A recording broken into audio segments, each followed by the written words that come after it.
Dissatisfied customers are unfortunately a fact of hotel life. Here are some things you can do to turn the situation around. Assume that the customer has a right to be angry. Nobody makes mistakes on purpose, but they do happen. Perhaps the customer feels betrayed because the hotel did not meet expectations. The customer may be angry because they made improper expectations. Listen to emotion without emotion. Listen to the emphasis that the customer places on specific topics. This will help you to identify the specific item or items that need focusing upon.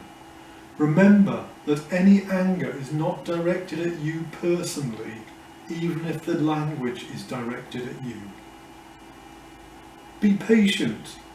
When the customer is at the peak of expressing anger, sorrow or distress, be patient and listen. It is not effective to interrupt the customer.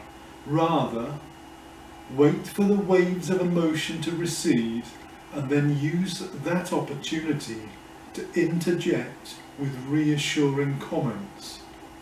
Take quiet, deep breaths and wait patiently for your turn to speak.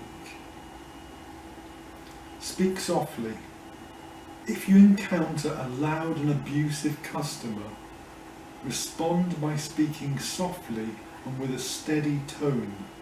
If you try to shout over the customer or interrupt, then the customer will concentrate on the verbal battle for attention and will not pay attention to the importance of your message. Reiterate. Make sure that you are addressing the technical, administrative and emotional aspects of the customer's concerns. After you have listened carefully to the customer, reiterate the priorities that you believe that you heard. Use a soft, firm and inquisitive voice. Ask the customer to confirm that you have restated the facts accurately, then write them down. Own the problem. It does not matter who created the problem or what transpired before the customer got to you. Tell the customer that you own the problem and will apply your personal effort to achieve results. Sometimes it may be tempting to distance yourself from the problem by stating that you are not responsible for it. Never fall for that temptation. Place the customer first, problem second. In most cases, there are two conflicting issues that occur simultaneously. The first issue is the customer emotional distress. The second is the technical or administrative issue that caused the emotional distress.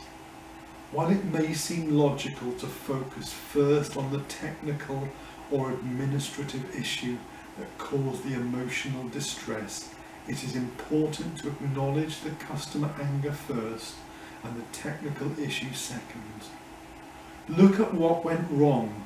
Once you have an opportunity to focus on technical and administrative issues, look at the root cause of the problems to determine what went wrong. Analyze the problem and provide corrective measures in an effort to avoid duplicating the problem with other customers. Correct the issue for the specific customer. It may not be feasible to give your customer a guarantee that the correction will resolve all problems permanently, but it may be appropriate to reassure the customer that you will be available to assist in the event that another different problem should occur again. Follow up.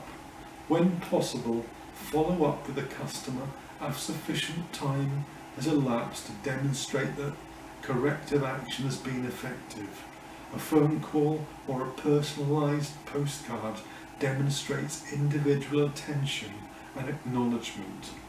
Demonstrating compassion and attentiveness after a problem has been resolved is a powerful message to show that you really do care about the individual customer. How you respond will determine whether the customer goes on to tell all his friends and family how terrible your hotel is, or instead talk about your customer service. Speak to you soon.